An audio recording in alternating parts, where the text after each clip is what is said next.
நல்ல நாளில் கொடுக்குற காசை செலவு பண்ணலாமா? யார் கொடுக்குறாங்க? வீட்டில் யாராவது பெரியவங்க கொடுப்பாங்க இல்லையா?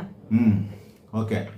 தீபாவளி, பொங்கல், பண்டிகை நாள் மற்றும் புது வருடம் போன்ற நாட்களிலெல்லாம் பெரியவங்க கொடுக்குற பணத்தை செலவு பண்ணலாமா?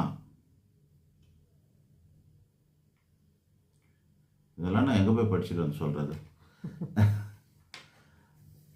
எல்லாத்துக்கும் ஒரு தத்துவ தாத்பரியத்தோடு தான் பதில் சொல்ல முடியும். நல்ல நாளில் வர காசுகளை செலவு பண்ணாமல் அப்படியே வச்சுருக்கணும். அந்த பணத்தை அப்படியே நம்ம ஒரு கல்லாப்பெட்டியில், வீட்டில் வைக்கக்கூடிய பணப்பெட்டியில், பீரோவில் அதை அப்படியே வச்சுருக்கணும். செலவு பண்ணக்கூடாது.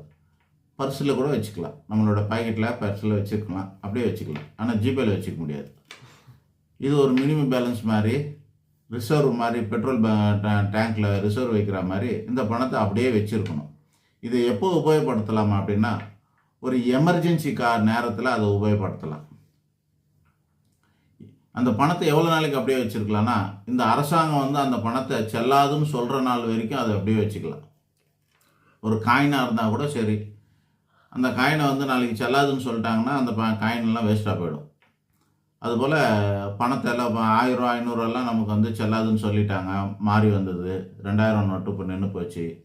இனிமேலாம் அந்த பணத்தெல்லாம் வச்சுருந்தோன்னாக்கா பாகிஸ்தானில் வச்சுக்கிற மாதிரி குப்பையாக தான் வச்சுக்கணும். ஸோ அப்போ என்ன பண்ணணும், அரசாங்கம் எப்போ ஒரு நோட்டு செல்லாதுன்னு சொல்லுதோ அது வரையில் நம்ம இந்த பெரியவங்களை ஆசீர்வதிக்கப்பட்டு கொடுக்கப்படும் பணம், அது சாதா பணம் இல்லை, பெரியவங்க ஆசீர்வதிக்கப்பட்டு கொடுக்கப்பட்ட பணம், அதை அப்படியே பத்திரமா நம்ம ஆசீர்வாதமாக நம்ம அப்படியே வச்சுருக்கணும். எப்போ செலவு செய்யலாம் அப்படின்னா, ஒரு எமர்ஜென்சியான சூழ்நிலையில் அந்த பணத்தை எடுத்து செலவு பண்ணலாம். சில பேருக்கு வாரம் எமர்ஜென்சி வரும், பற்றாக்குறையவே எமர்ஜென்சியாக எடுத்துப்பாங்க. அப்போது பண்ணிக்கலன்னா சரி பண்ணிக்கங்க, என்ன பண்ணுறது. ஆனால் அவாய்ட் பண்ணிவிட்டு ரொம்ப முக்கியமான ஒரு சூழ்நிலை, எமர்ஜென்சியான நேரத்தில், உயிர் போகிற மாதிரியான நேரங்களில், மானம் போகிற மாதிரியான நேரங்களில் அதை எடுத்து பயன்படுத்தலாம். இது ஒரு ஆபத்துக்கு பாவம் இல்லைன்ற மாதிரி அதை எடுத்து பயன்படுத்திக்கலாம். சுபகாரியங்கள் தொடங்கும் போதெல்லாம் இந்த பணத்தை எடுத்து பயன்படுத்தலாம். ஒரு வீடு கட்ட போகிறேன், வாகனம் வாங்க போகிறேன் அப்படின்னா, எங்கள் அம்மா எனக்கு ஒரு 100 ரூபா கொடுத்துருக்காங்க, நான் கையில் வச்சுருக்கிறேன், இந்த புது வருஷத்துக்கு ஒரு 100 ரூபா கொடுத்தாங்க, அதை நான் பைசிலே வச்சுருக்கேன் அப்படின்னா, நாம் போய் ஒரு கார் ஒன்று புக் பண்ணுறோம் அப்படின்னும்போது என்ன பண்ணலாம், காருக்கு ஒரு அட்வான்ஸாக ஒரு 1 லட்ச ரூபா கொடுக்குறோம். மீதியை 6 லட்ச ரூபா 7 லட்ச ரூபாவை